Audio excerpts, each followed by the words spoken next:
stagecoach line contained 150,000 draft animals, including oxen, horses, and mules.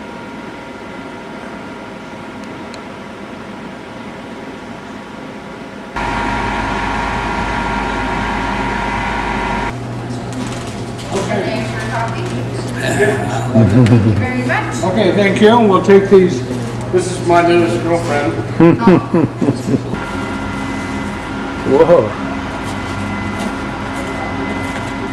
What you got there, Jack? Is that peak?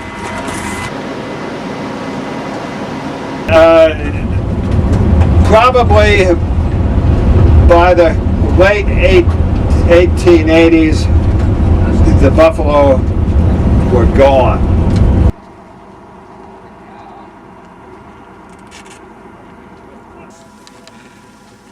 Buffalo.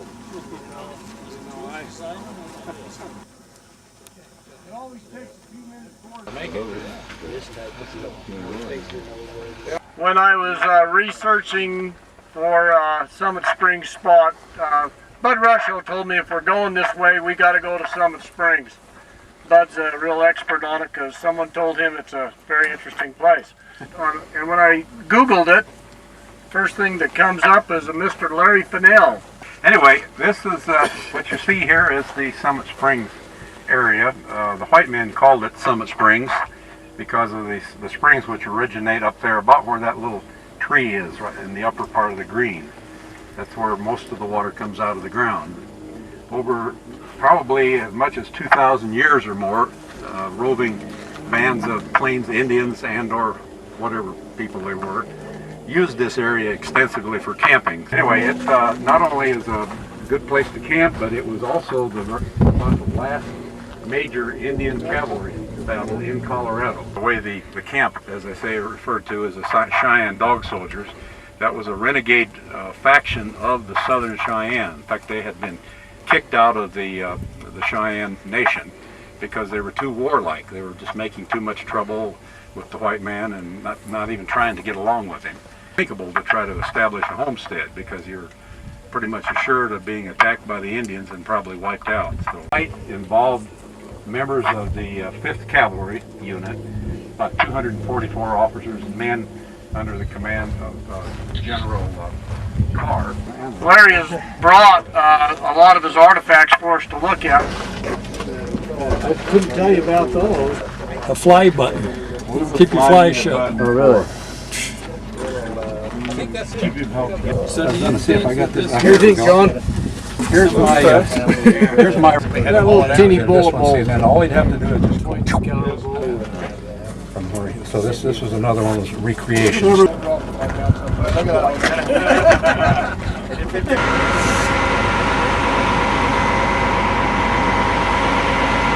This is a uniform of one of the soldiers that was here. I got on the phone when I called her. Where is she? Yes, And I called for a lady to come. I don't know what to Sidney got his name from Sidney Dillon. He worked on the UP Railroad. Fort Sidney came in from 1867 to 1894. Okay, is everybody here? You're in the Fort Sidney Museum. This is for the famous people here: Wild Bill, Calamity Jane, Whispering Sam, Sam Bass. All of them loved to come to this fort. Fort Sidney was known to be very wild. It had, in one block, 36 saloons and 88 other facilities. Oh. The fort here had Walter Reed. This was his first post. He had a 20-bed hospital.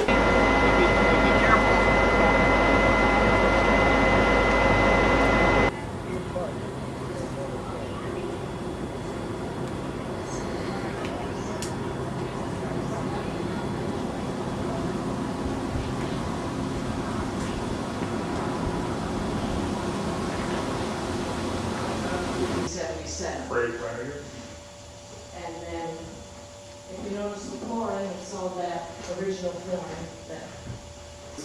This home doesn't have air, does it? No, And then their stoves were all.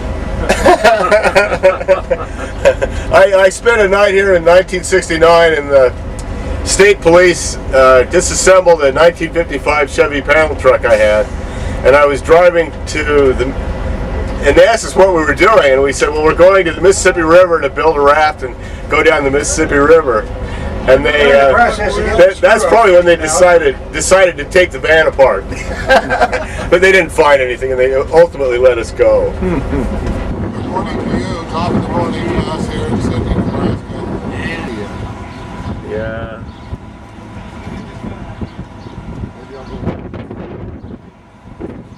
Westward migration.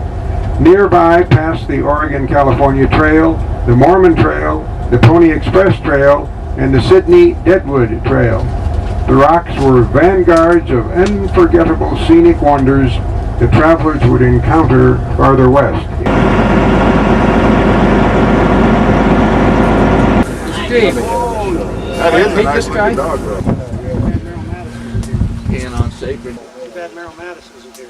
Can on sacred. I saw a swing. Some of the best reds, of course, are all national. We're down in California. Want to come over here or die? This is the Mud Springs area, and to talk to us a little bit about it this morning is Jim Potter. Site, as Jack says, has a couple of, I guess, significances. One of which it's the site of a Pony Express station. The second is the skirmish, if you will, that took place here in February of 1865 between elements of the 11th Ohio Cavalry. I think the 7th Iowa was involved, and the Sioux and Cheyennes, who just finished their second sacking of Julesburg and were on their way north. I guess the third distinction this site has, it's probably the smallest and most obscure of the sites that's owned by the Nebraska State Historical Society in any case. And most people today probably never heard of the Battle of Mud Springs and Rush Creek, but by Nebraska standards it was a pretty significant little fight, and it had quite a few soldiers involved, and if the Indians would have pushed their attack a little more, it might have been a miniature little bighorn, because I think there were about, all together, by the time all was said and done, there were something in the neighborhood of 200 soldiers involved in these various.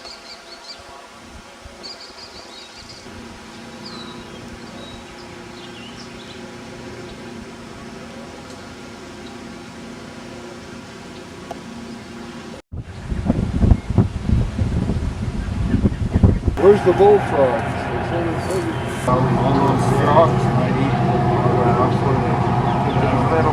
He's right there. He's right there. See him? The bullfrog.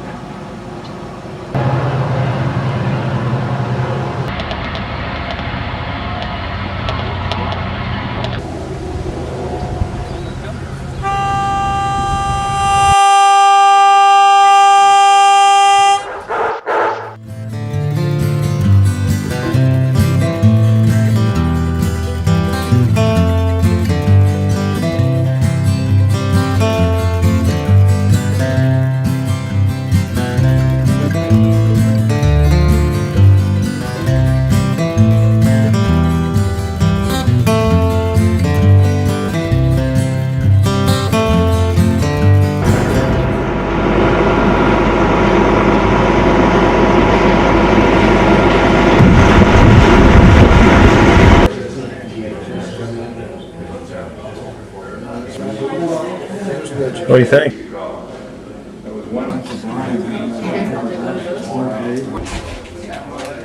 Should we go out there? You'll save me a lot of money. Yeah. What do you got there? Well, you used the steel and the flint. Yeah. And so now the other one is what the U.S. Navy, huh? Right now, about the museum and how it came about and what's here. And then tonight he'll also be our dinner speaker on the fur trade in the general Nebraska area. And Jim is the and I'm very good at it. It reminds me of my favorite joke, which is the guy goes and applies for a job, and the guy says, okay, I'll hire you. The first thing I want you to do is sweep out the back room. The guy says, hey, I got a college degree. He says, okay, I'll show you how. Oh, yeah. The rest of it is fine. You know, the jewelry type stuff, I mean, that the Indians gave him. Oh. He was a good... What time were you? Too much in the way of the major ones, I don't think. Good. Excellent. That's excellent. Pretty good. Yeah, right. Hey, Tom. Oh, excellent. Oh, yeah. Yeah, there we go. There's got to be okay, right? Let's see, DeFay. Cells, seashell. Yo. What's your field now? I gotta go by ice. One eye, the other one ain't. I was going to be why am I?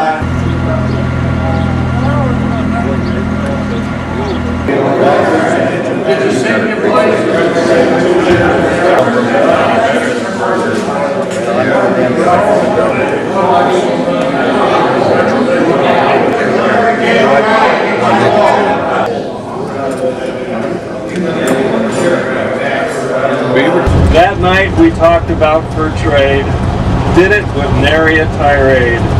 Jim Hansen did great, as he did relate, many a tale and escapade. Just for your information, these flags up here represent various nations and trading companies who were involved in the fur trade or other fur trade connected flags. And when Chadron has its fur trade.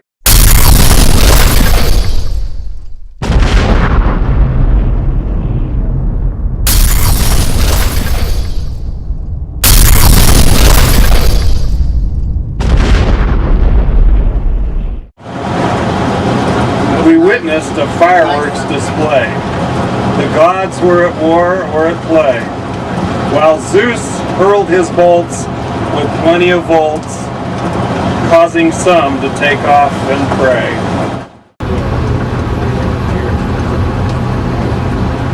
Gotcha Bluff to begin with. About 2 miles. We're at Fort Robinson. Into the hall, it starts with the early period of Fort Robinson, and then the museum continues upstairs. Some sort of a Indian powwow or something going on here.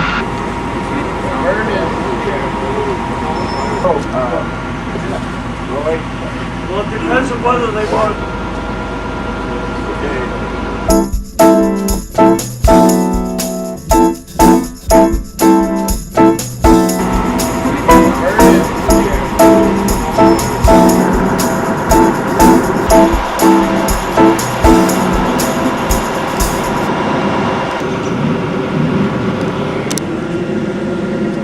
On our this side, what is this, left?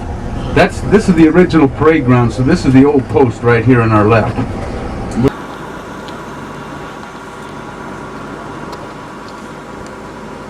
What had happened was the Red Cloud Agency, like you saw in that model, all right, that's out that way about 1.5 miles. And they sent these troops here to protect the agency. And they're first camped at the agency, and then they thought it'd be a good idea if the soldiers are a little further away. So in May of 1874, the colonel in charge of the expedition took one of his captains of the 13th Infantry to locate a place to build a fort. They said, this is a nice place here. It's got a nice bench. We're at the confluence of Soldier Creek and White River. They said, let's move it over here. So they pack everybody up and move it over here. The captain involved with that decision was a guy named Captain Arthur MacArthur. And he was here about for the next 4 weeks, and he's gone, and that's the end of our MacArthur connection, is tenuous quarters. And they're made out of adobe. But they were beginning to melt in the 1890s, and they put wood siding on them. Those buildings are the only original buildings here. These homes on the far side of this parade field, which was the old Fort Robinson, that these homes were originally part of Fort Robinson.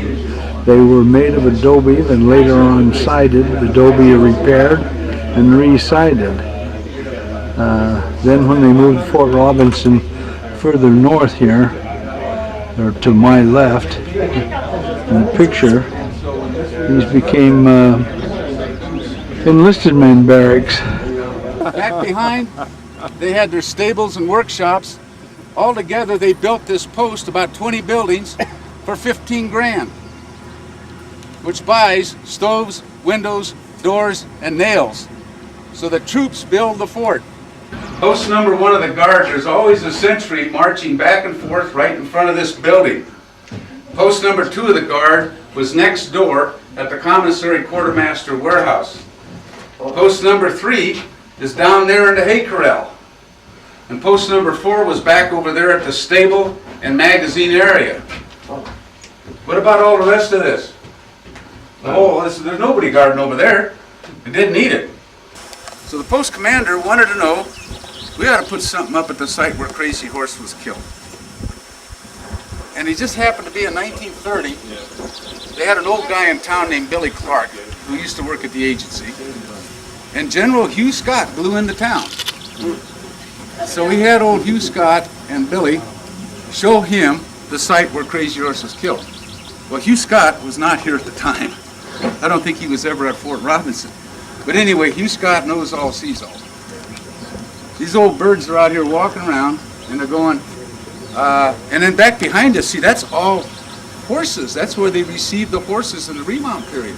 The old buildings are gone. You know, everything's different. They go right here. And so, Post Commander Major Williams has his men make a nice stone cairn. And when they're digging down to build the cairn, they're running into log sills. And aha, we got it.